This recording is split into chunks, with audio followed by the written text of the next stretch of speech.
Hey everybody, welcome to our evening webinar. We're going to get started in just about 1 to 2 minutes. We're just going to wait for everybody to come into the Zoom system. So just thank you guys so much and just bear with us for 1 to 2 minutes.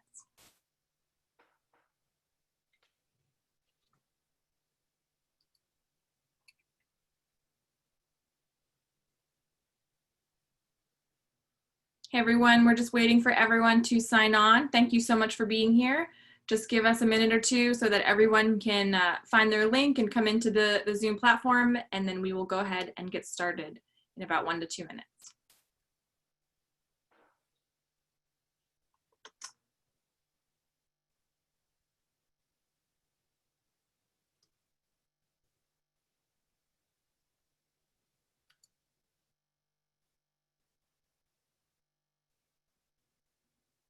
Actually, you guys are really on the ball. You've pretty much all came in right on the first minute. Our participant add-on is slowing down, so we're just going to go ahead and get started.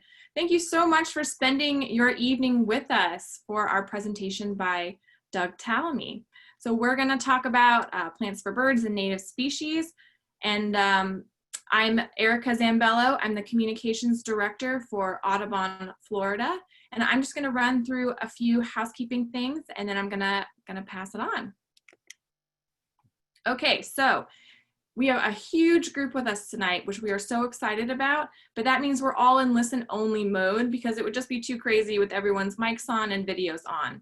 So we really want you guys to use the chat function to ask us questions, say hi. You can see it on the bottom of your screen. We've included a little icon so that you can see what it looks like. Feel free to put questions in the chat throughout the conversation, but we will be answering them at the end of the webinar. So you can ask your questions as we go along, or you can ask it at the end. For those tuning in on Facebook Live, hello, you can put your questions in the comments. We are looking at that also, and we will ask them at the end of the webinar. If you didn't hear something, or you want to go back, or you just thought this was so awesome that you want to watch it again with everybody that you know, we will be providing a link to the webinar. It will be on Audubon Florida's website. It will also be immediately available on both Audubon Florida's Facebook page as well as National Audubon Society's Facebook page. One quick announcement, if this is the kind of stuff that you like to tune into, Audubon Florida is having our virtual assembly at the end of October. Registration is open, so feel free to check that out on our website, which is fl.audubon.org. All right, I'm going to turn it over to Jack Ford from Venice Area Audubon, and he's going to introduce our speaker for this evening. Well, good evening, everybody. This is Jack Ford in Venice, Florida, with Venice Area Audubon. This was originally our first program of the year, and but it's turned out to be a little bit different than a normal program in that we have like 2,000 guests, and it's just really exciting for us. I may be one of the last people that ever who discovered Dr. Tallamy. I discovered him during the Florida wildflower presentation earlier in the summer. My wife and I watched, and we were absolutely smitten with his message and his delivery.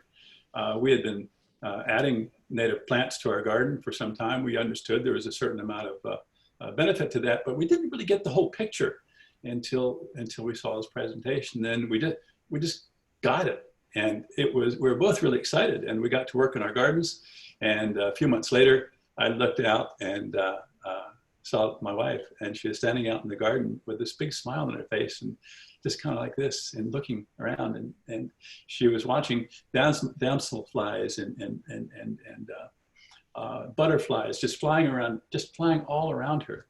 And there were 7 species of birds that were jumping around in the garden, a couple of blue jays splashing in the new bird bath. And it was like, this is really special. So we decided Dr. Tallamy is just the best, and I suggested that we book him, and we got him for tonight, September 22nd.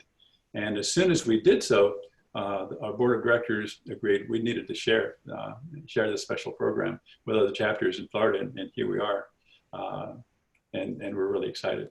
It's going to be a great program. I love Dr. Tallamy's work. I've got his book, and you should too.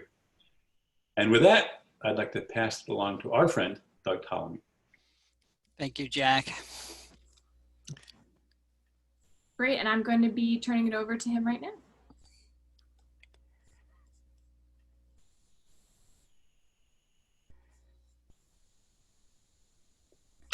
Okay. I think we're up and running. Well, thanks for the introduction, and thank you all for coming. This is the biggest crowd I've had since we started webinars. I want to talk to you tonight about what we need to do to restore the little things that run the world. Makes sense. If we don't have them, the world's not gonna run. So, and in doing that, I also want to talk to you about what I feel is nature's best hope for the future. But before I do those things, I want to revisit what happened on much of the East Coast last fall. From Massachusetts, I don't know if it got all the way down to Florida or not, but west to the Mississippi. It was what we call an oak mast year. All the red oaks got together and decided they would make their acorns at the same time, and this is what it looked like in a lot of places. Well, if you're easily entertained like I am, maybe you took one of those acorns and just stared at it, and maybe you saw this little insect start to chew its way out of the acorn, and it didn't take long. So it chewed a little hole, then it started to squeeze its way through. It kind of looked like the Pillsbury Doughboy, finally plopped down on the ground. Very dangerous time for this insect larva because it is good to eat and lots of things want to eat it. So it does a little bit more squirming and about 30 seconds gets below the ground, where it stretches in all different directions, makes a little chamber, and then transforms itself into a pupa. And then it stays there for 2 years. And when it comes out, it's an acorn weevil. This is what an acorn weevil looks like. They have what most people think is a very long nose, but it's actually an extension of the head capsule, and the mouth parts are way down here. And they use those mouth parts to chew a hole down into the center of the acorn. Females turn around, lay an egg in that hole, and the larva tunnels down. And that's how the larva gets inside the acorn, where it develops very safely. Well, you might wonder why they spend 2 years underground. And the answer is that it takes red oak acorns 18 months to complete their development. If they came out the next year, there'd be a much smaller crop of acorns available for them. Well, that of course leaves a hole in the acorn, and you all know that nature abhors a vacuum. Well, there are specialized ants in the genus Temnothorax that like to live in the vacated holes made by acorn weevils. So if they discover a brand new acorn with a hole in it, they get excited. They want to move their entire colony into it, and they do that. It takes about 30 minutes. They grab their larvae, they grab their eggs. Everybody works very hard.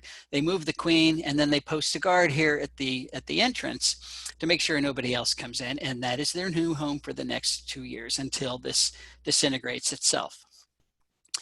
Well, about this time, my wife says, "What is your point? What are you trying to tell us?" What I'm trying to tell you is this is one of literally millions of specialized interactions that comprise nature. This is one that happens in my yard. If you have oak trees in your yard, it happens in your yard as well. Here's another one, the very close relationship between jays of all kinds and acorns. They're the primary disperser of acorns. They'll carry them up to 2 miles away. If you want to have pileated woodpeckers breeding in your yard, you need lots of carpenter ants because that's what they rear their young on. And of course, you're not going to have lots of carpenter ants unless you have the large trees to support those carpenter ants. You're not going to have this bee, Andrena facilii, unless you have this plant, Facilia. That is the only pollen. The pollen from this plant is the only pollen that bee can rear its young on. As a matter of fact, we have lots of specialized bees out there. There are 13 species of native bees that can only rear their young on the pollen of various species of sunflowers. Baltimore checker spot needs white turtlehead. I could go on all night about specialized relationships. But today, these types of relationships, nature itself is on the ropes. And it's on the ropes because we did not take Teddy Roosevelt's advice. Way back in 1908, Teddy heard that the state of Arizona was going to mine the Grand Canyon. So he went to the canyon, looked out over the edge, and said, "Leave it as it is." And with those 5 words, he started the process of creating the Grand Canyon National Park. The problem, of course, is that today it's impossible to leave most of the country as it was because we haven't. There's only about 5% of the lower 48 states that's anything close to its original pristine state. And that's because we've logged the country repeatedly, we've tilled it, we've drained it, We've grazed it. We've got 770 million acres of rangeland in the US. We've, of course, paved it and otherwise developed it. We have straightened our rivers and dammed them, and you can spell that any way you want. We have polluted our skies and changed our climate for centuries to come. We've drained our aquifers. We've introduced more than 3,300 species of plants from other continents, many of which are running amok in our natural areas. In short, we have carved up the natural world into tiny remnants of its former self. And each one of those remnants, those fragments, are too small and too isolated to sustain the species that run the ecosystems that we all depend on. You might wonder why we've done that. Well, we weren't thinking. We thought that our nest, planet Earth, was so large we could foul it forever and there wouldn't be any consequences. But of course, we were wrong, and that's why we're seeing headlines like this. The insect apocalypse is here. What does it mean for the rest of life on Earth? Talking about global insect declines. Followed by this headline, we've lost 3 billion birds in North America in the last 50 years. That's a third of our North American bird population. The UN now predicts we're going to lose 1 million species to extinction, possibly in the next 20 years. By the way, that's not an option. That is simply not an option. They might as well say we're going to lose oxygen in the next 20 years. It's just simply not an option. So we can't treat it as just another headline. We have to start acting on it. So I can go on about the pox that we humans have delivered upon the environment, and thus upon all of our houses, but that's not what this talk is about. This talk is about a cure for that pox, a cure that's going to take small efforts from a lot of people, but those efforts will deliver enormous physical, psychological, and environmental benefits to everybody. Let's return to this headline briefly. The insect apocalypse is here. What does it mean for the rest of life on Earth? Well, the great Edward O. Wilson, E.O. Wilson, told us what it meant. He, of course, is the greatest entomologist alive, one of the greatest biologists of all time, professor emeritus at Harvard. I could give an entire talk on his many accomplishments. But he wrote a paper specifically about what would happen to Earth's ecosystems if invertebrates, and he's largely talking about insects, were to disappear. And he called them the little things that run the world. This was 1987. Very briefly, his life as we know it depends on insects. And if they were to disappear, so would most of the flowering plants. About 90% of flowering plants would go extinct, which would not only change the physical structure of terrestrial habitats, it would seriously alter energy flow through terrestrial ecosystems. That's the energy that essentially creates the food webs that support our animals. So without that energy, we would lose our animals, our amphibians, our reptiles, our birds and mammals, they would all disappear. The biosphere, the living portion of the Earth, would rot, as opposed to having the rapid turnover of nutrients that insect decomposers provide right now. You'd only have bacteria and fungi to do that job. And of course, humans would not survive any of those drastic changes. There is good news here, and that is none of this has to happen. We can save our insects, we can save our birds, we can save nature itself. But in order to do that, we're going to have to dramatically change the way we landscape. Let's talk briefly about why we need to do that. Let me remind you, humans are products of nature. We totally depend on the services provided by natural ecosystems. Here are just some of the things that plants give us. They produce oxygen. Obvious, we all need that. They clean our water, slow its journey to the sea where it becomes too salty to use. Carbon capture, this is an enormously important ecosystem service today. Plants pull carbon out of the atmosphere, lock it up in their tissues, and even more important, they pump that carbon into the ground. Their roots deposit carbon in the ground.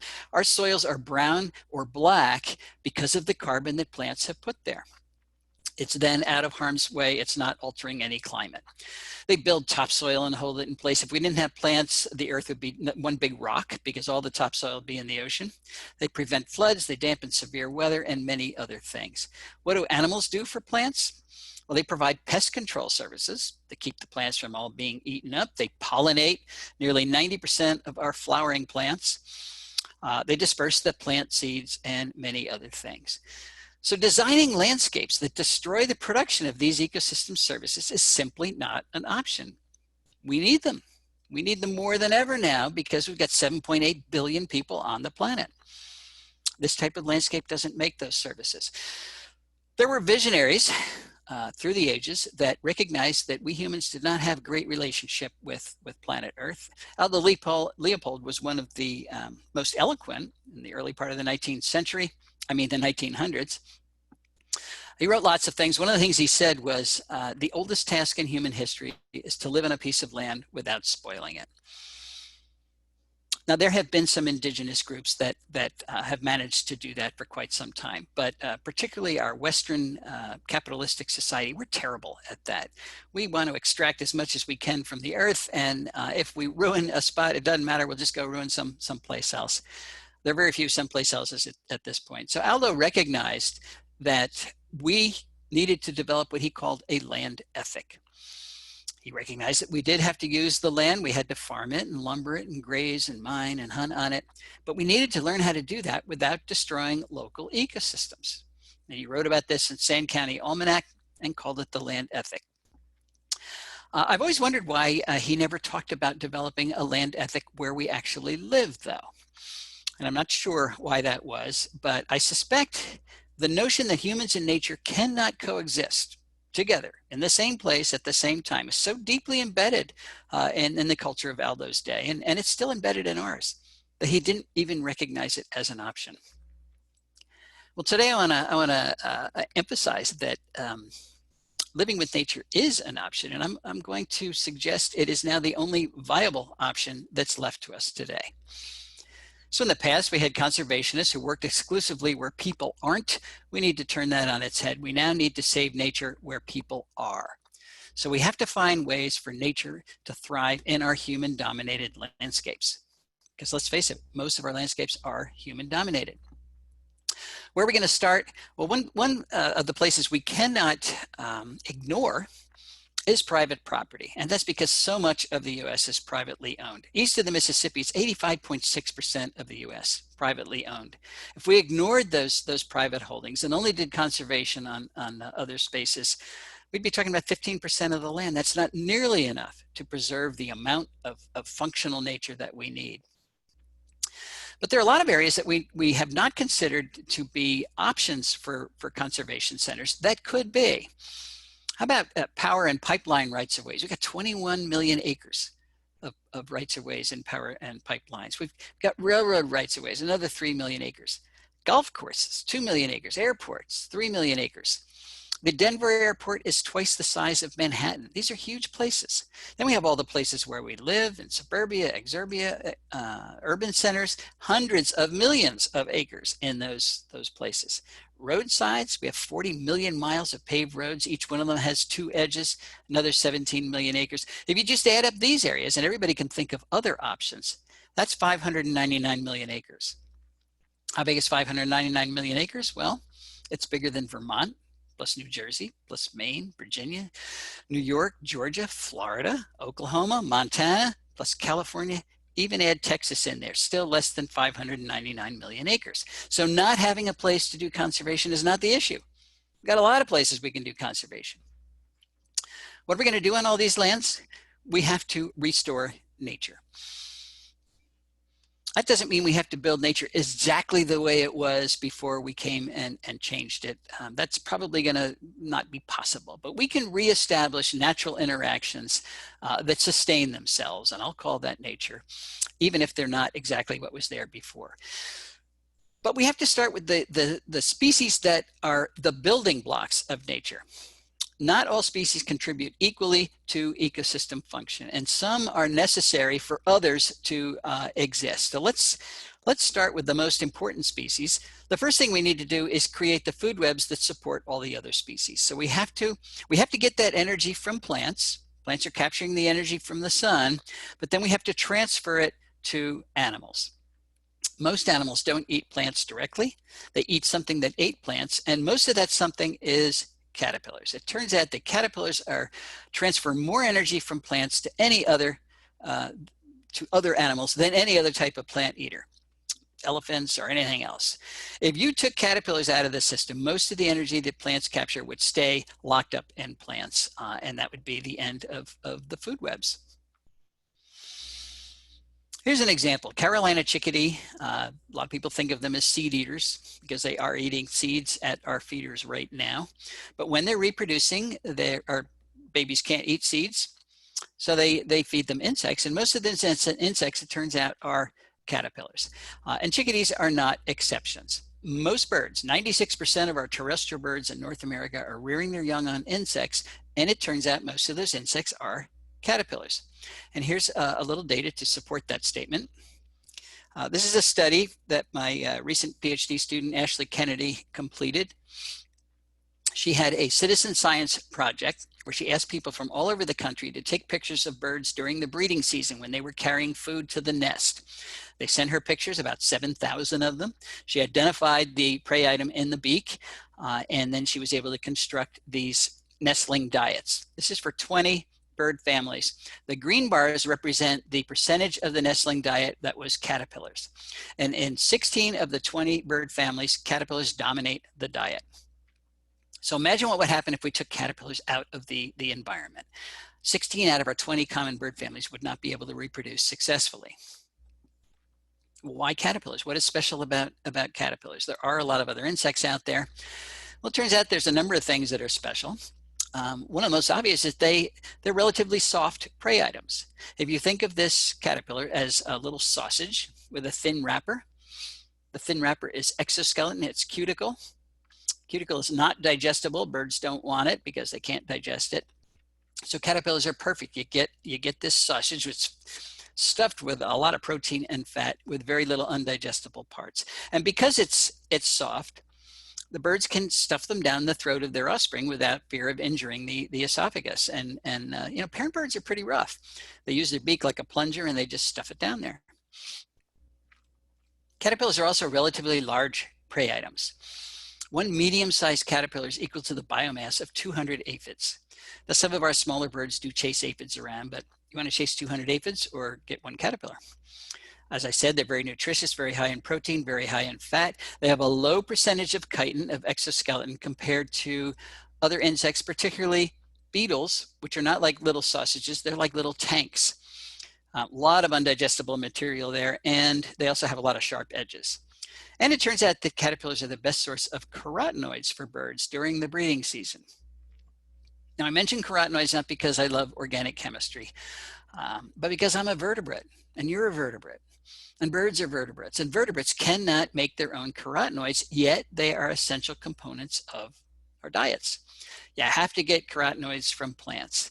And that's why my wife Cindy says I have to eat my carrots to get my beta carotene, and I have to eat my tomatoes to get my lycopene, my whatever that is to get my lutein. And she makes sure I get a healthy diet of carotenoids because they stimulate my immune system. And I cannot think of a better time to have a very strong immune system. They're also antioxidants. They run around our body and protect our DNA from oxidative damage. They improve color vision. When your mother said, eat your carrots, you will see better, she was right. She didn't know she was right, but it turns out she was right. They improve sperm vitality. They improve sexual attractiveness. Now we're talking about largely about male birds here, like this prothonotary warbler. He is bright yellow because he's had access to lots of luteins. And he makes pigments out of those luteins, puts them in his feathers. And the brighter yellow he is, the more ladies he attracts. So birds are getting their carotenoids from the prey items that they're bringing back to the nest, but carotenoids are not distributed equally in those prey items. The first two bars here represent two types of caterpillars. They have far more carotenoids than other types of invertebrates. The third bar is orthopteroids, things like grasshoppers and crickets and katydids. Here's adult caterpillars down here, the moths and the butterflies. They don't have a lot of carotenoids because they're not eating green leaves. It's the caterpillars that are eating the green leaves where the carotenoids are. And here's the earthworm way down here. The early bird gets the worm, but he doesn't get any carotenoids when he gets the worm. Does this make a difference when birds are out foraging? Are they picking prey items based on carotenoid content? Well, we do believe that that's one of the criteria, and this comes from another study done by Ashley. She had GoPro cameras that she put on the top of bluebird boxes, and those cameras took a picture once every second. So when the bluebirds came in with a prey item, they often sat on the roof of the house. The GoPro camera took their picture, and Ashley was able to identify what the prey item was. Well, she had a lot of Bluebird boxes and a lot of GoPro cameras, and she did it for 3 years, so she had more than 1 million pictures to go through. But after she did, she found a very nice relationship between the frequency with which a prey item was brought to the nest, and that was caterpillars brought the most, and the amount of carotenoids they had, followed by those orthopteroids, and then everybody else with not much carotenoid was nestled down here in the corner. So all this suggests that caterpillars may not be optional parts of bird diets. It's starting to look like they are essential parts of bird diets. So we know birds need caterpillars. How many do they need? Is 1 or 2 enough? So that's the question. Let's go back to chickadees. There's a lot of data on chickadees. No, 1 or 2 is not enough. It takes thousands, 6,000 to 9,000 caterpillars just to bring chickadees to the point where they leave the nest, where they fledge. But then the parents continue to feed them caterpillars for another 24 days before those birds become independent. Thousands and thousands of caterpillars. And keep in mind, chickadees and most birds are not foraging very far from the nest. For chickadees, it's about 50 meters from the nest. So if you want chickadees breeding in your yard, you got to have thousands and thousands of caterpillars produced in your yard. The bird is not going to fly down the road to the nearest woodlot. That's too much energy to get the food to return. When we landscape in ways that do not make enough caterpillars or other insects, there's an increasing amount of evidence that suggests that is one of the factors causing bird declines. Let's go back to this study by Rosenberg et al., 2019, that says we've lost 3 billion birds. Well, they published their raw data, and we took a look at it and saw that the birds that are losing numbers, losing population size, it's not distributed equally across all types of birds. We separated birds into 2 different types, the ones for which insects are essential, at least at one part of their life history, typically when they're breeding, and ones that do not need insects at any part of their life history. And that's primarily the finches and the doves and the other birds that can rear their young only on seeds. Well, they actually gained some millions in population size over the past 50 years. But the insects that depended on birds lost on average about 10 million individuals per species. This all means we need to landscape for caterpillars, folks. If we want to have birds, we've got to put those caterpillars back into the landscape. How do we do that? Well, we add caterpillars by adding the plants that make them. That makes sense. But there is a catch, and that is all plants don't make caterpillars equally. As a matter of fact, there's a lot of plants that don't make hardly any caterpillars. And that's because caterpillars are really fussy about what they eat, at least most of them are.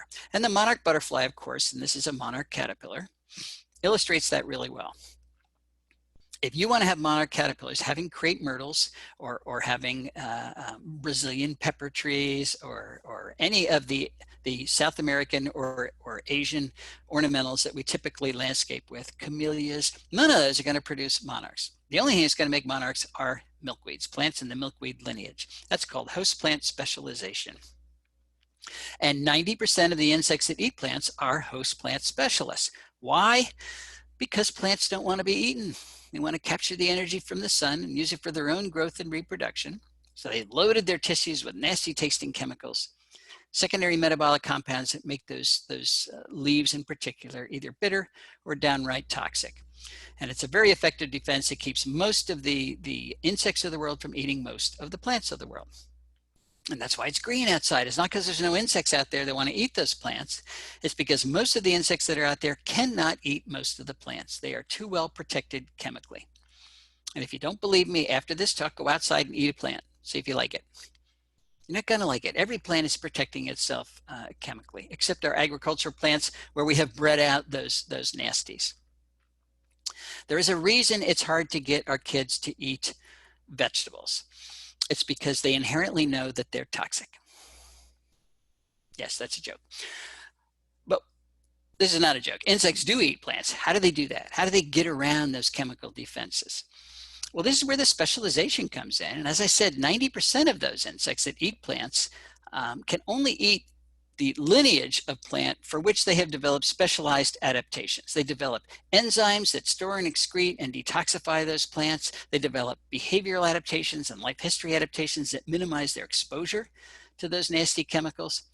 All those adaptations take a long period of interaction with that particular plant lineage. They do not pop up overnight.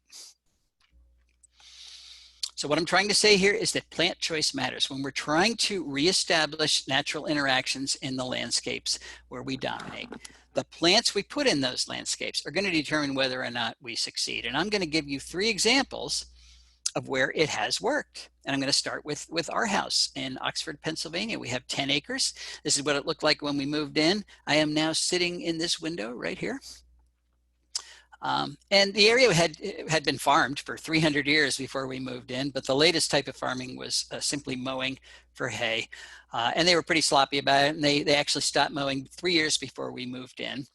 And what came up, of course, were the invasive plants that have escaped from our gardens and now cover the area.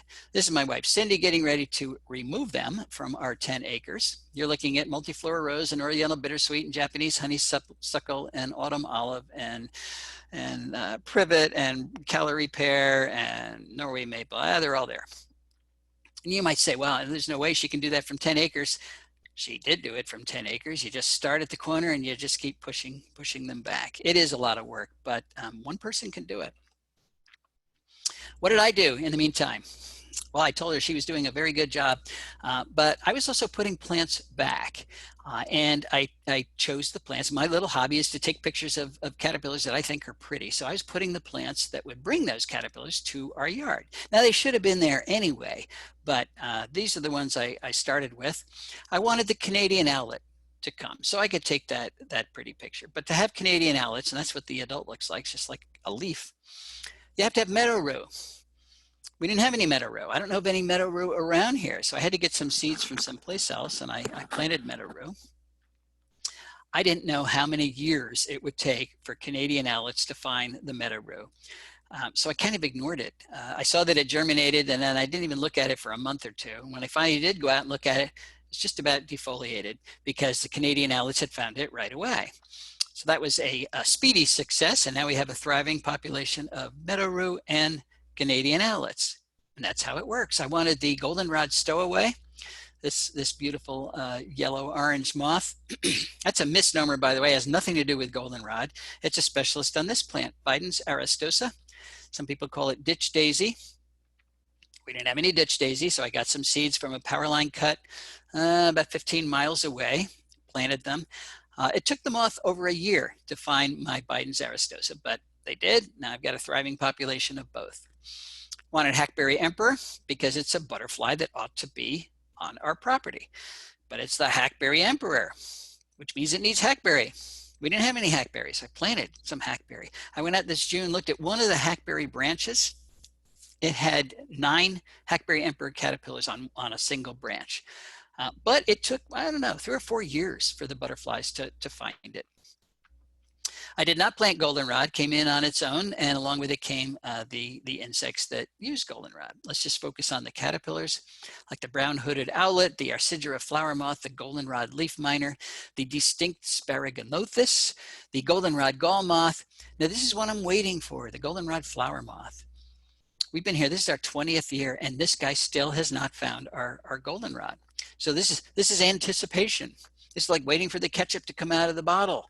That's what the larvae look like. Every year I go out and look for the goldenrod flower moth, and one of these years I'm going to find it, and that'll be a great day.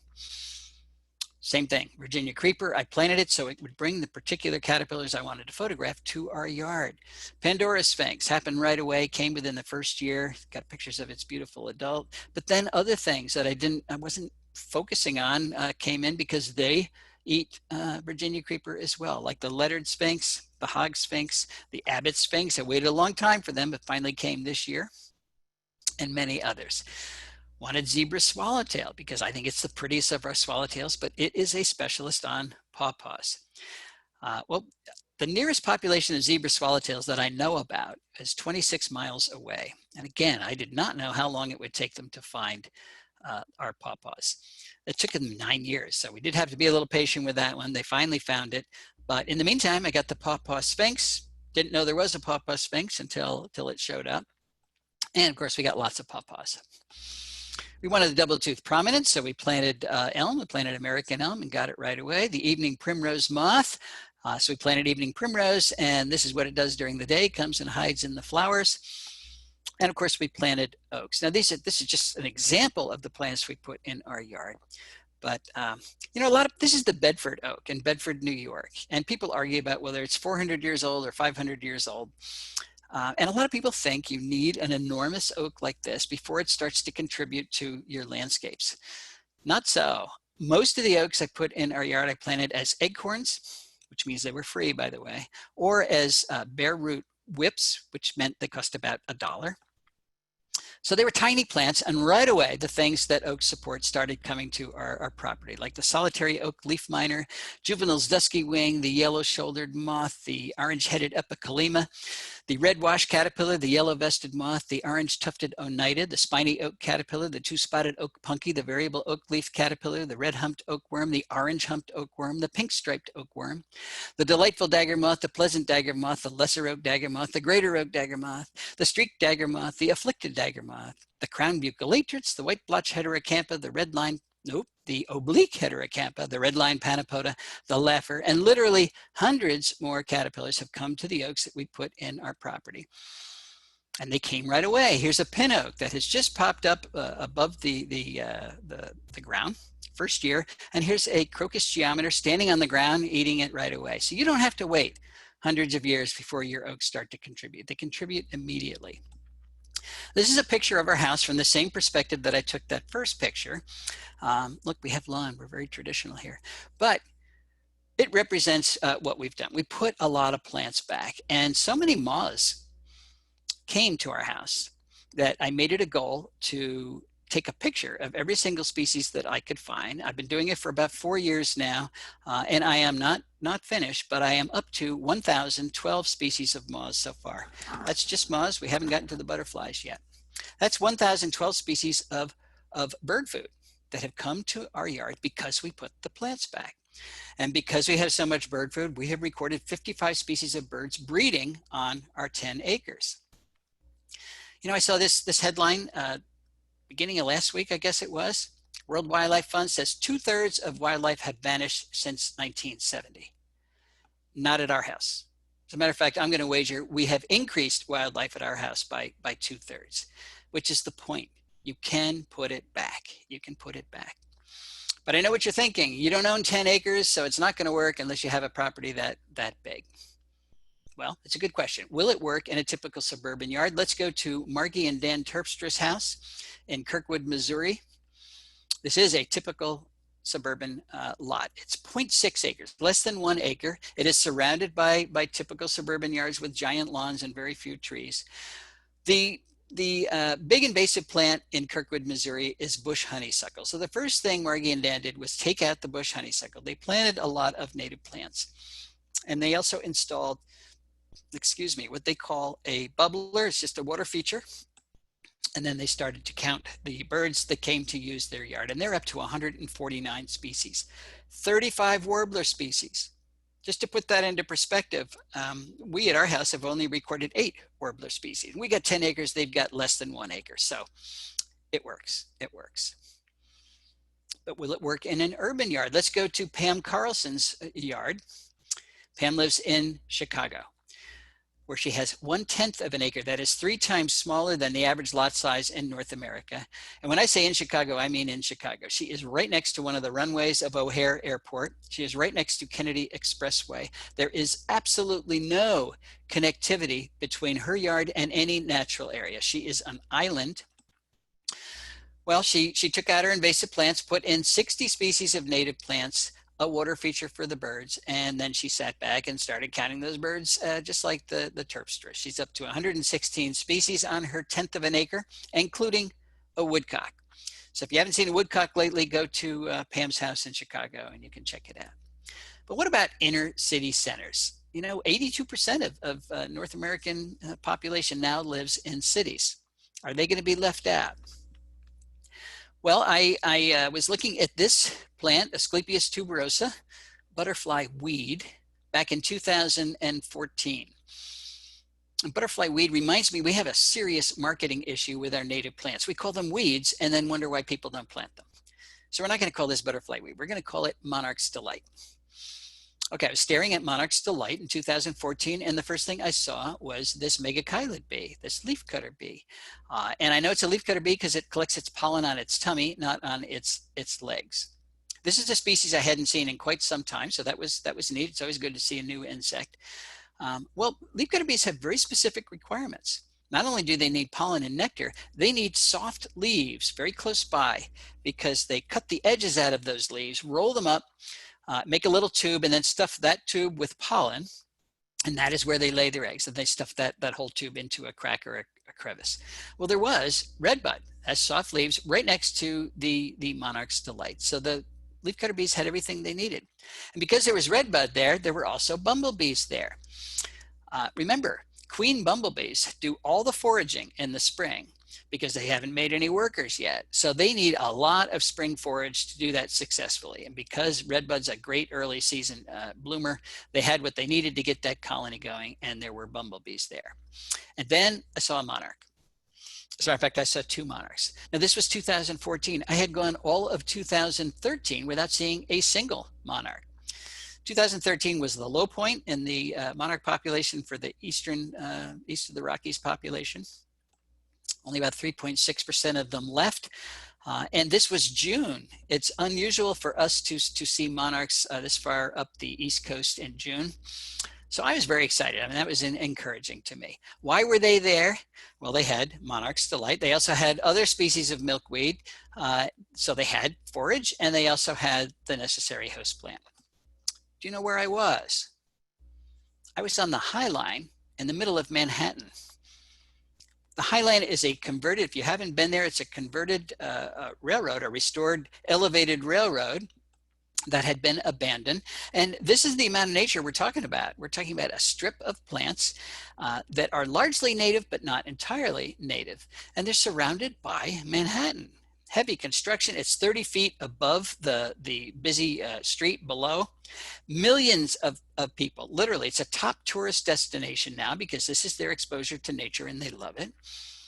And I was convinced. This is Rick Dark. He dragged me to the High Line. He said, "You've got to see this." And I'm thinking, oh boy, I'm going to see pretty plants and nothing else. But I was totally wrong. And that impressed me because if thoughtful native plantings can bring life to the middle of Manhattan, which I'm not much of a city guy. I think it's one of the most inhospitable places on the planet. Well, these things didn't think so. If you can bring life to Manhattan, you can do it anywhere with the appropriate plants. Okay, 4 keys to success.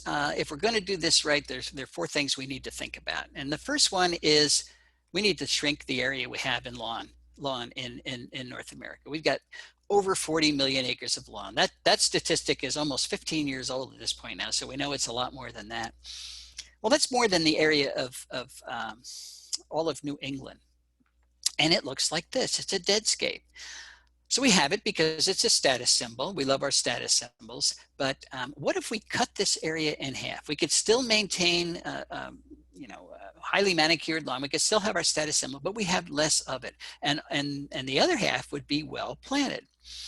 If we replanted half that area in lawn, we would have 20 million acres to work with. And if we did that at home, we could call this Homegrown National Park, create a new national park, which would be bigger than the Adirondacks, plus Yellowstone, plus Yosemite, plus Grand Tetons, Canyonlands, Mount Rainier, North Cascades, plus Badlands National Park, Olympic National Park, Sequoia National Park, plus the Grand Canyon, plus Denali, which is huge, plus Great Smoky Mountains. You add up all those parks, still less than 20 million acres. And there are real benefits to putting nature back where we live. One of the biggest ones is we will get to develop a personal relationship, possibly for the first time, or if you haven't spent any time in nature lately, you can reacquaint yourself right where you live. You can do it at your own time and at your own pace. You can do it avoiding crowds. It's free. It's never closed. No matter how many pandemics come down the road, you can always go out in your yard. No travel hassles. You can experience the natural world alone, which I think is essential for developing that personal relationship, developing some kind of caring relationship with the natural world. We worry about our kids today, who are the future stewards of the planet, by the way. they have nature deficit disorder. According to Richard Louv, they have no exposure to the natural world. So what do? We put them on a bus, 30 kids on a bus with a teacher. We go to some natural place. They get out and walk around for an hour, and the teacher tells them not to touch anything. They get back on the bus and go home, and that is their exposure to the natural world. I'm sure it's better than nothing, but what they really had is exposure to 30 other kids and a teacher telling them not to touch anything. What they need is to experience nature alone. No parents hovering over them. They get to discover the natural world alone. That means they might get to hunt lizards. And I'm learning this from my own granddaughter. This is Zoe, who lives in Hawaii, and her patch of nature is about 10 by 10 feet. It's grass and a hedge. Yet she has made up this game, and she's very serious about it. She sent me this slide. This is how you hunt lizards. And in Hawaii, those are little anoles. You disguise yourself with leaves and sticks, and you crawl very slowly on the ground. You can wear your best dress, it's okay, but you sneak up on the lizards, and that's how you hunt them. This was, I think it was 2 years ago. I don't know if she's still hunting lizards. I bet she is, but I'll bet she will remember this experience with the natural world the rest of her life. If you want to do more than hunt lizards, get this book, Nature Play at Home by Nancy Stranisti. It's filled with lots of creative things that kids can do in very small places. All right, we're going to shrink the lawn. The plants we're going to put in the area we take out of lawn, at least some of them have to be what I call keystone plants. What's a keystone plant? Well, we've discovered that not all native plants are producing wildlife benefits in the same way. As a matter of fact, there's a few powerhouses that are doing most of the work. About 5% of our native plants are making about 75% of the caterpillar food that is driving the food webs we've been talking about. So that means the question is no longer simply, are natives better than non-natives? On average, they certainly are. But I could build an all-native garden that supports almost nothing, because there are natives that don't support a whole lot, which means we have to use the right natives. This is the question. Do we want ecologically productive plants in our yards? Or ecologically benign plants, or even worse, ecologically destructive plants? That's what we have to decide. I get an email a couple times a year from somebody reminding me, don't I know that ginkgos, Ginkgo biloba from Asia, actually grew in North America 7 million years ago. So these people argue that makes them native, and that means they can plant them and everything will be great. This is not the metric. It's not whether they're native or not. It's whether they're productive or not. I don't care if ginkgos grew in the moon 7 million years ago. They produce 0 species of caterpillars. That's what they look like. Nothing's eating a ginkgo. It's taking up space. And you can think of any number of non-native plants that do the same thing.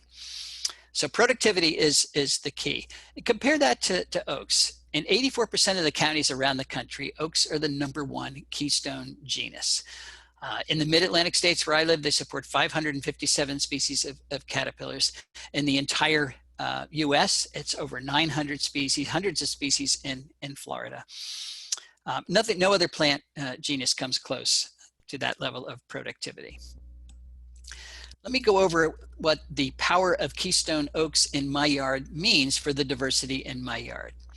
And we've recorded 1,012 moth species, as I said, and remember, I'm not finished. I'm running out of warm weather here, but every time I go out and collect, I get new species. But 1,012 moth species. Out of that 1,012 species, 888 have known host plants. We know what the larvae eat. Of the 888 species that we know what they eat, 262 species use oaks. And we have 59 genera of native plants on our property, only one of which is the oaks, Quercus. And we have hundreds of genera of herbaceous plants.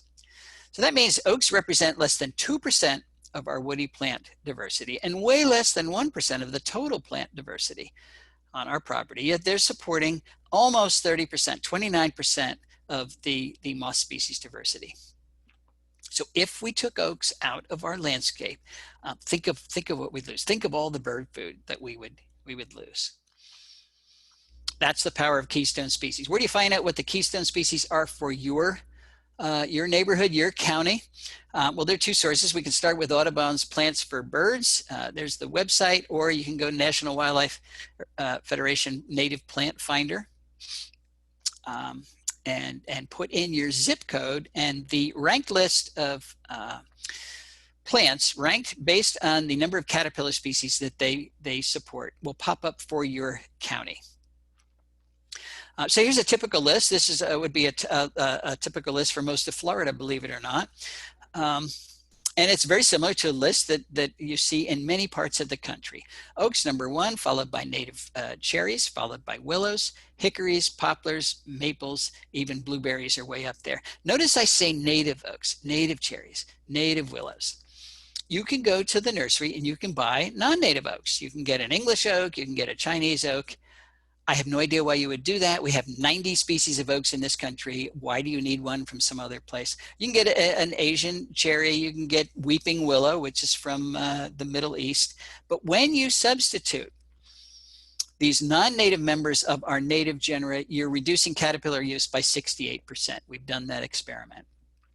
Here are the top producing herbaceous plants. Goldenrod's always way up there. Aster's way up there. Native sunflowers, genus Helianthus, way up there. And these are also the top producing plants for specialized bees. You know, we have 4,000 species of native bees in the US. And we're learning that at least half of them, 2,000 species, are highly specialized. They can only reproduce on the pollen of particular plants. These 3 genera, Solidago, Asters, and Helianthus, support dozens of species of specialized bees. If you don't have those genera in your landscape, there are dozens of species of native bees that can't be there either. All right, we're going to shrink the lawn. We're going to use Keystone Plants, and when we use Keystone Plants, it's going to bring those moths in, and then we're going to kill them with our lights. It turns out that light pollution is one of the major drivers of insect declines. You know, after 100 years of studying insects, we still don't know why they go to lights, but they do, particularly moths, particularly the moths that make the caterpillars that drive our food webs. And they die of exhaustion or collisions with the light. You know, they're flying around the light till they just poop out, or they get incinerated by the light, or they're dehydrated by all that flying. The bat comes and picks them off. It blinds a lot of these insects, and it wrecks up their daily, the things they have to do each day. So a lot of research, particularly in Europe, is showing that light pollution around the world, and most of it's been done in the temperate zone, is one of the major drivers of insect declines. And this is actually good news to me, because this is the easiest thing to turn around. How do we do that? You turn off your light. Pretty easy. But I know what you're going to say. Oh, I can't turn off my light because the bad man will come. Okay, put a motion sensor on your night light so that it only turns on when the bad man does come. And the first thing you're going to discover is that the bad man doesn't come very often. But if you don't want to do that, take out the white bulb that's in your security light and put in a yellow bulb. Yellow wavelengths are far less attractive to insects at night than are white wavelengths. And the least attractive are yellow LED lights. If we switch to yellow LED lights, we could save billions of insects overnight, and we'd also save a lot of energy. Okay, we also have to landscape in a way that allows the caterpillars our plants are going to bring to our property to complete their development. What do I mean by that? I live in Chester County, Pennsylvania, where we have 511 species of caterpillars that develop on oaks. A few of them, like the Polyphemus moth, complete their life cycle on the tree. They eat the leaves, then they spin a cocoon and hang from a branch, then the adult emerges, and they do it all over again. And I wish everything did that, but most species don't. About 480 of them, 94%, drop from the tree and wiggle their way under the soil where they pupate underground, or they spin a cocoon in the leaf litter under the tree.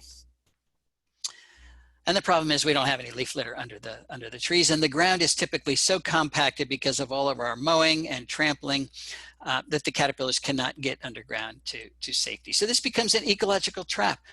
The adult moths come in, lay their eggs, the caterpillars develop, drop to the ground, and die. And the next generation, there's far fewer of them. This is another reason we've got global insect decline. We are simply not allowing these insects to complete their development.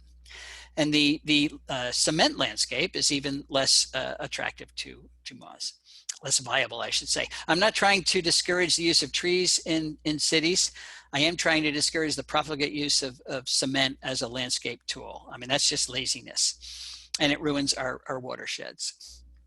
This is what most people do. They have a big lawn, they stick a tree in the middle of it. Nobody has measured how well the caterpillars complete their development in a situation like this, but I can guarantee they do better in a situation like this, where you have a tree, then you have a layered landscape. You have your native azaleas here, your ferns, your ground cover. You could have a understory tree here, maybe a celtis or a dogwood. The caterpillars drop out of the canopy, and this is a safe site. They can easily get below the surface here because the soil is loose. They can pupate. Nobody's going to squish them. Nobody's going to mow them. This is where you can do your spring ephemeral gardening. And again, it's a safe site. Or put in your ground covers. Appropriate ground covers for Florida would be great, like wild ginger is good for us. May apples, foam flowers. There's lots of options. Another thing we discovered is that there is room for compromise here, and this is good news to me. And this comes from my another PhD student who's graduated at this point, Desiree Narango, and she looked at chickadee population dynamics within suburban Washington, D.C. She went to typical suburban yards inside the Beltway. Some of those yards had more natives than non-natives. None of them were totally native landscapes. And she compared chickadee reproduction in those landscapes with landscapes that were dominated by introduced ornamentals. When they were dominated by introduced ornamentals, they produced 75% fewer caterpillars. So right away, there was 75% less bird food for those chickadees. Those landscapes were 60% less likely to have breeding chickadees at all. Now, Desiree put nest boxes up in every single landscape. So the nest box option was there, but the chickadees would come and they'd look around and they said, there's not enough food here. We're not even going to try. If they did build a nest, they laid 1.5 fewer eggs. Those clutches were 29% less likely to make it to fledging. They simply all died. The nests that did produce fledglings produced 1.2 fewer fledglings, and they matured 1.5 days slower. And you might say, well, those aren't huge differences, but if you put all that together in a population growth model as a function of the percentage of non-native plant biomass in the landscape, from no non-natives to 100% non-native, this is what you get. This dotted line is replacement rate. This is the rate at which the population has to make babies to replace the adults that die that year. If they make as many babies as adults that died, that's a sustainable population. It's not growing, but it's not shrinking. If you make more babies than adults that die, you've got a growing population, but if you make fewer, you've got a shrinking population. So you can see as you increase the percentage of non-native plants in the landscape, you rapidly switch to an unsustainable population. This is where those lines overlap, right around 30% non-natives. So when you exceed 30% non-native plant biomass, you're in the unsustainable zone. And I'm afraid that's what's happening to an awful lot of the birds that we have out there. But this is what I'm excited about. First of all, this is the first time this has been measured for any bird anywhere. So people who doubt that their plant choice actually impacts the things that need to be living in our landscapes ought to check this study out. But this zone here, this 30% non-native zone that still allows effective bird reproduction is the area of compromise. You can have your camellia, you can have your ginkgo or whatever other non-native plant you have, as long as it's not invasive. We're not going to allow invasives. And still have viable bird populations, as long as the non-native plant biomass is less than 30%. And that's good, because if my message was you can't have any non-native plants in your landscapes, nobody would listen. We love our beautiful non-native plants. We just have to temper the amount that we have. Can native plantings be used in formal designings? Of course they can. I got this picture this spring on email, and I did not do a good job of remembering who sent it to me, so I don't know. But it's the land manager of this garden. And what he's doing is sneaking in native plants. Here's Joe Pye. I'm not going to call it Joe Pye weed. And his goal is to replace all of these plantings with native plants and see if anybody notices. Of course, we can have natives in formal designs. Formality is not a function of the plants in the design. It's a function of the design itself. Our native plants are used in formal gardens in Europe all the time. I guess that's okay though, because they're non-native plants over there. Can we get a pollinator garden into a typical suburban yard like this? Of course we can. Just put a little fence around it. That seems to make it okay. You've got a lot of different plants in here that's going to service a number of different types of bees. And if this was a standard feature in every single yard, we'd be able to support viable populations of these native bees.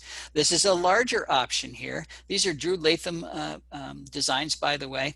Imagine the number of things living here versus the number of things living here. Pretty easy to imagine. This is Heather Holmes' yard, part of her yard. If you don't know Heather, she lives in Minnesota, I guess, and she writes books about native bees. Well, here's what it looked like when she moved into her property, and this is what it looked like after she fixed it up. She got rid of the hardscape, got rid of the lawn, put in native plantings, and she certainly has a lot more bees now. So it can be done. Can municipalities encourage us? Can they help us live with nature? Yes, they can. Minnesota has a cost-sharing program that encourages homeowners to replace some or all of their lawn with appropriate prairie plantings, and they help them pay for it. You know, that makes it culturally okay, because I'm doing what the state wants me to do when your neighbor complains. You probably heard about this program in southern Florida, where there's at least one island in Florida that's paying its residents to allow burrowing owls, listed species, to burrow into their front yards. This is the way the Endangered Species Act should have been written. It should have been written with carrots rather than sticks. Rather than punishing you or telling you can't use your property because you've got an invasive species or an endangered species on it, they should pay you. Everybody would want an endangered species on their property. Missouri had a bounty on calorie repairs. If you brought in a calorie repair body, you got a free tree replacement. And of course, we've got the lawn replacement programs, $2 per square foot rebate in California and some other places by getting rid of those thirsty lawns where they don't have enough water to support them and putting in appropriate xeric plantings. I think we made 3 missteps in the early years of conservation. And by early years, I mean last century. The first is we've assumed that nature is important. We like it, but it's not essential, which means when push comes to shove, nature always loses. I was in the Cincinnati Zoo before the virus broke out, and there was this wall-sized poster, which I think summarizes our entire culture's attitude towards nature. I hear this repeatedly every place I go. We need to save wildlife so future generations can enjoy it, which suggests to me that nature is just there for entertainment. And that makes it non-essential. Nature's far more than entertainment. We need to save nature so that we have future generations. We're not going to have people on this planet unless we have functioning natural ecosystems. We've also assumed that humans and nature cannot coexist. That's not going to work. We're everywhere. So either nature disappears or humans disappear. Neither one of those are good options. If we restrict conservation efforts just to untouched areas where there are no humans, we've condemned them to failure because they will be too small and too isolated from each other to sustain the species we need. David Quammen has an excellent analogy between a Persian rug and a functional ecosystem. This is a Persian rug. This is not 71 Persian rugs. It's 71 rug fragments, none of which are functioning as a Persian rug. And this is what we've done to our ecosystems. And we've stuck in between those fragments, we've stuck no man's land where nothing can do well. The UN designates biosphere reserves as places of ecological significance. And I hate that terminology because it suggests they're places on planet Earth that have no ecological significance. There's certainly places where we've destroyed the ecological significance, but we got to put it back. And that includes places like our yards. Every square inch of the Earth is now needed to produce the ecosystem services that we all need. So what we have to do is put the plants back in those no-man areas. We've got to glue our rug back together again. We've got to create ecosystems that are stitched together, using those keystone plants and a diversity of other plants, not just to make biological corridors so things can move back and forth between viable habitats, but to produce viable habitats in between them. That means we're going to share our spaces with nature. Our third misstep was to leave Earth stewardship to just a few specialists. We didn't see it as an inherent responsibility of every single human being. I don't know why, because every single human being depends entirely on the quality of Earth's ecosystems. That means, in my mind, that every single person bears the responsibility for good Earth stewardship.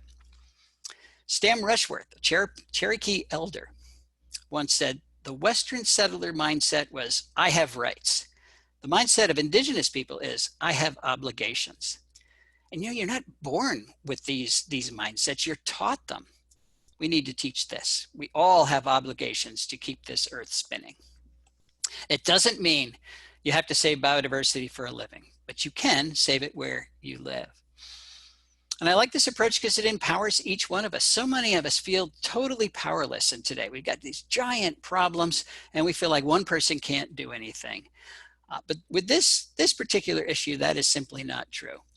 You can go out in your yard, you can plant that live oak, you can plant any of the other important plants that you have down there in Florida. And the next day you can see the results. You can see the things that come and use that. You can feel that the ability of one person to stitch together your ecosystems. It makes single people very powerful parts of the greater conservation picture. It also shrinks the problem down to something that's manageable for each one of us. Don't think about the entire planet's problems. Just worry about your little piece of the world. Whether you own a piece of land or whether you're volunteering to help fix a local park or preserve. Focus on the things we've talked about tonight. We're going to shrink the lawn. We're going to put in a pollinator garden. We're going to use Keystone Plants. What else did we talk about? Those three things are good. And if you do that, remember 85% of the East is privately owned. We'll be 85% done. So as property owners or as volunteers who don't own property, each one of us has the power. We certainly have the responsibility to fix dead landscapes like this. Whether or not we do so or decide to do so is going to determine nature's fate, and ultimately it will determine our own fate in the future. Now, I've convinced my grandchildren that you are nature's best hope, and I hope I've convinced you as well. Thanks very much. Thank you so much. That was wonderful. We have time for a few questions, and you guys have asked really amazing questions. So I'm going to ask the ones that were queried most frequently. So the first one is, and I'll use myself as an example. I just moved. I have a big yard. I don't know anything about gardening, but you've inspired me to take the steps that I need to make more native plantings in my garden. But as much as I love Heather's before and after photo, it feels overwhelming for someone who has no idea how to garden. What's the first step that you would recommend to someone like me who's really inspired, really motivated, but just has no idea how to start? There's two ways you can approach that. Most people are just like you. Most people don't garden at all. Particularly young folks with young families, they're too wrapped up in other things. So what do? They hire somebody. It's typically just a lawn care service. Come in, take care of the lawn, mow, blow, and go. But they're not actively gardening themselves. So that's a huge part of the population. What I would like to see is something that doesn't currently exist, or at least it doesn't exist in the numbers that we need. And that would be an entire industry called ecological gardeners or ecological landscapers. You could hire these people. They would know what plants to put in. They'd know how to shrink your lawn. They'd know how to build your pollinator garden. And once it's established, they would maintain it for you. And you wouldn't have to do anything or know anything. And people are starting to put out their shingle. They're starting to learn how to do this. So I'm hopeful this is going to increase in the future. But if you want to actually get involved yourself, the easiest thing to do, particularly in this part of the country, is plant a tree. If you plant a tree and you pick the right tree, right away you've started to shrink the lawn because you're going to remove part of the lawn around that tree. You're going to build a bed around it, and that could be as easy as simply having leaf litter around that tree. That is the best mulch you can get. And then you can start to plant some plants in that bed around the tree. But if you do that once a year, you'd be surprised how fast you shrink that. You shrink that lawn. Before the virus, when I was going all over and giving talks, people would come out and say, "Oh, I'm gonna pull out all my lawn." I said, "Don't do that, because then you've got a big open bare space and a big job ahead of you. You don't have to do this overnight. Make it a hobby. Just pick at it. If you've got some non-native plants, as long as they're not invasive, wait till one dies, and when you replace it with a better choice. If you do have invasive plants, that's the fourth thing you have to do, is get rid of your invasive species. it is your obligation to remove them, because their propagules are not staying on your property, and they're Florida and Hawaii have the two biggest invasive plant problems in the U.S. So Florida's problem is huge, and it's really hammering your biodiversity. So you certainly don't want to contribute to that by harboring invasive plants on your property. A bunch of people were just wondering what the title of that kids book was that you mentioned. What was it? Nature Play? Nancy Stranisti. Nature Play at Home? I think it was Nature Play at Home. Okay, great. So a related question to the first one, a lot of people are on smaller areas. You addressed this briefly in your presentation, but if people are interested in raised beds or container gardens, what's your advice for them as they start to create their native spaces? I don't know of any formal research which has documented the amount of life you can bring to your yard with just containers or very small spaces. I did give you some examples of really, really small yards. The High Line in New York, it's not a big space at all. But what would happen if you put one pot of milkweed in your yard? Would the monarchs come use it? My guess is absolutely they would use it. We're learning. I actually have a graduate student that's starting right now this fall, and his project is to look at how insects view their environment, particularly moths. Do they view it as coarse grain or fine grain? In other words, would they view that little pot or your little teeny piece of the earth as part of a greater matrix where their entire population gets around to all the pieces? So they don't view it as an isolated little piece, or do they grow up much more fine grain where, yeah, it's so isolated they're never going to find it. Early results suggest the former, that even the single plant someplace is a good enough target for a lot of these insects to find. And that includes the tiniest little leaf miners. So insects are really good at getting around. And again, the High Line illustrates that. That's the middle of Manhattan. There's a lot of no man's land to go through to get there. So be encouraged, even if you have a small property or a little roof garden or just a few container plants, you are contributing. And this would be especially true for our native bees, which are very good dispersers. They have a flight range, not as big as honeybees, but it's often around 100 yards. So if you're within 100 yards of their nest, your little blooming plant can help them find the forage that they need.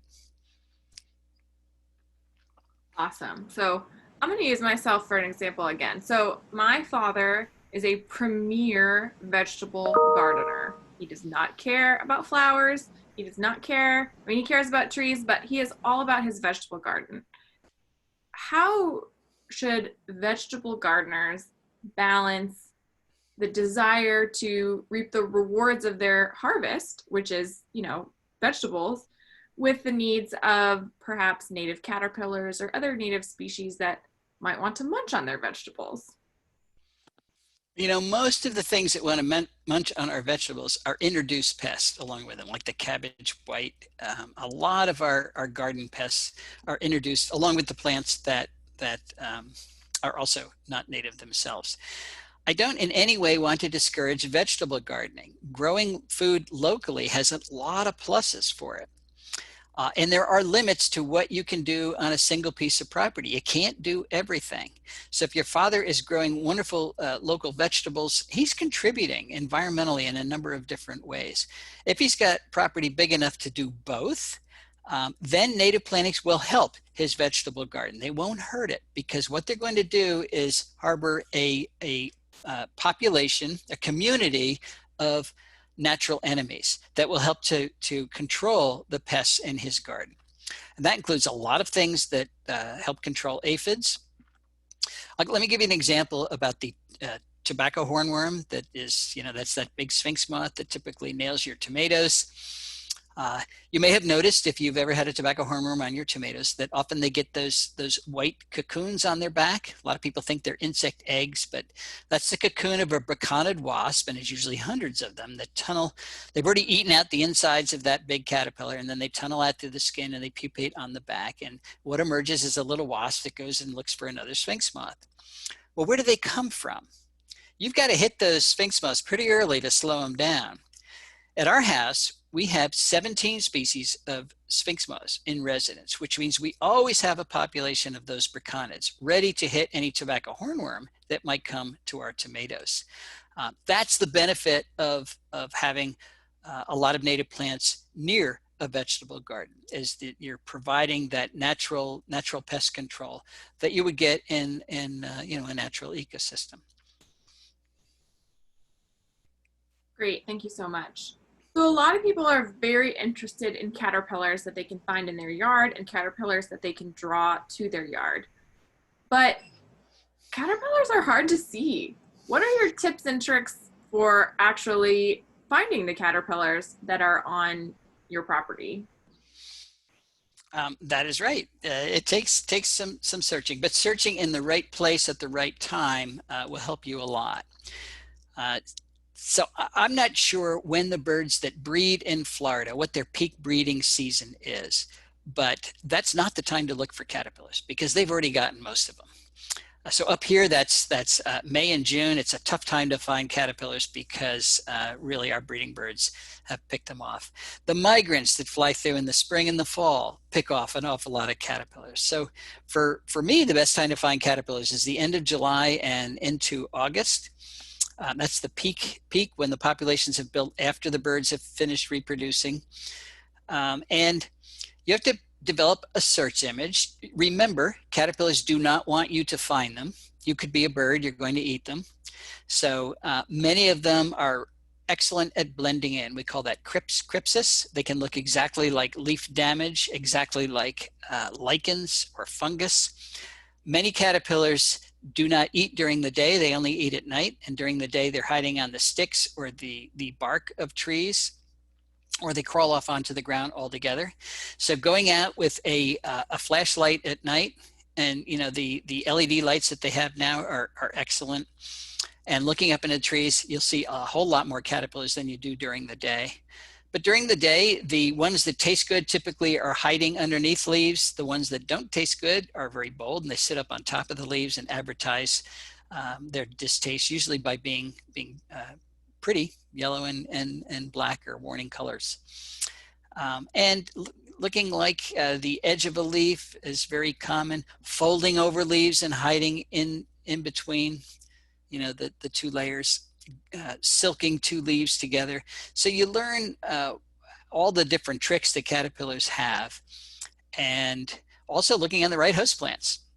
Don't spend a lot of time looking at plants that don't support a lot of caterpillars. You'll be disappointed.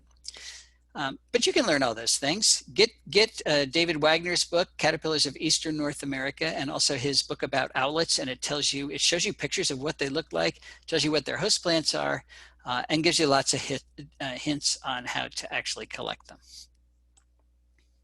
Awesome, thank you. So you're inspired to plant natives in your yard, but you live in an HOA, or maybe your neighbors are concerned about all the wonderful insects you're bringing to your yard. What are some talking points that you have used in the past to address some of these concerns with people who haven't watched your presentation yet? Yeah, it's tricky. We're really talking about changing the culture. The culture has been that all insects are bad.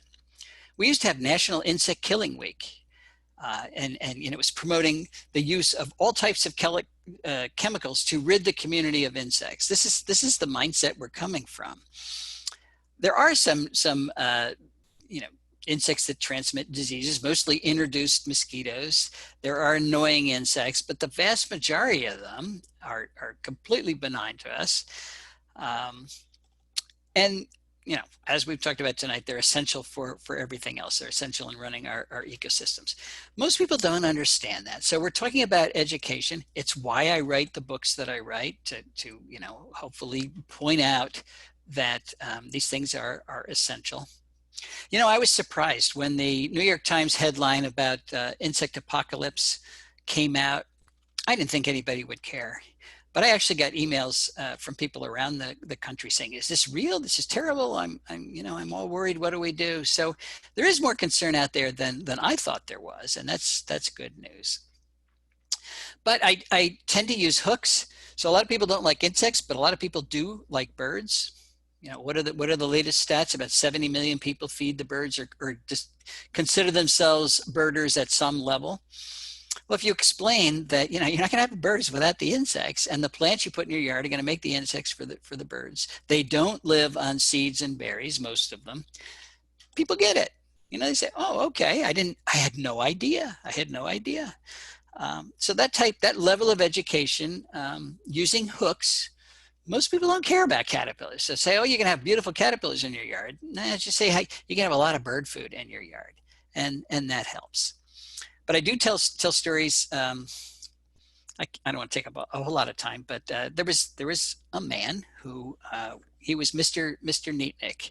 He had the perfect lawn. It was keep up with the Joneses. Everything had to be perfect, and he didn't want anything in his yard until his daughter told him about the decline of monarchs.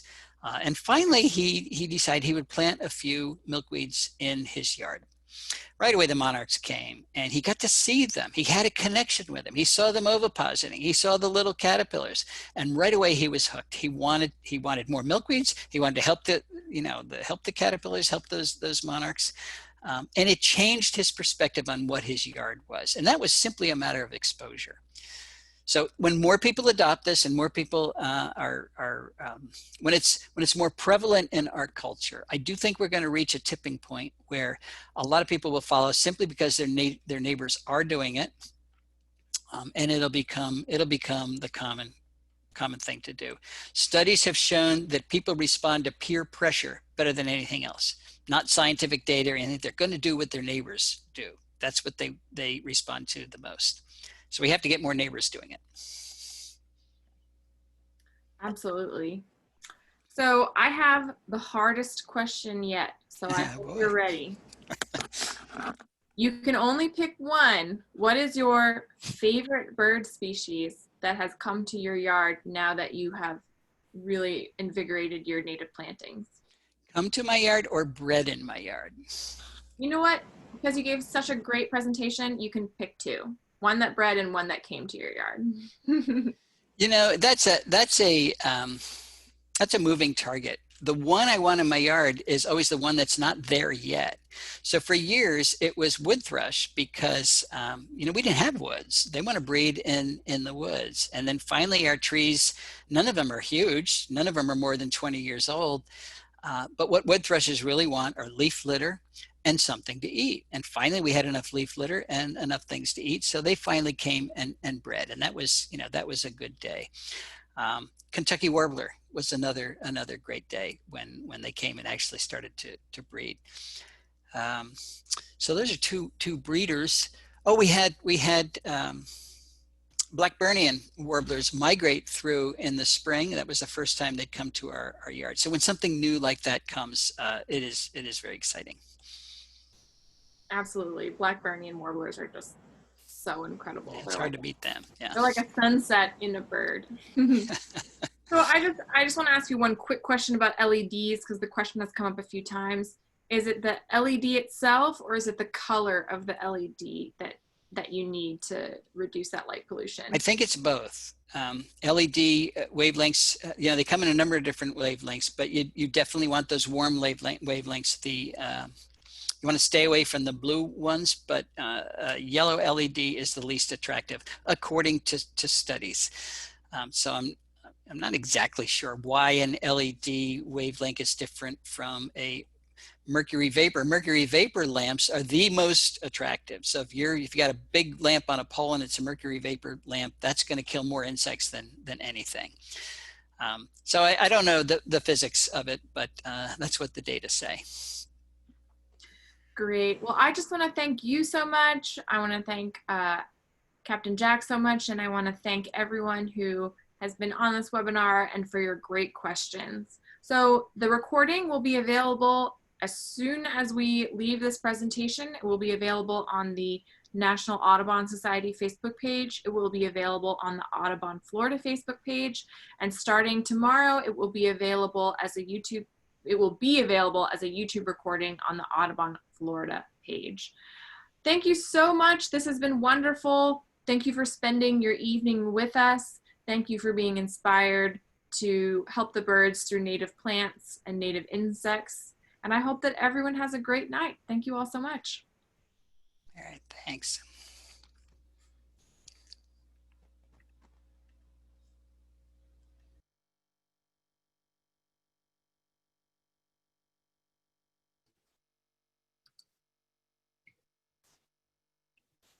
Everybody left.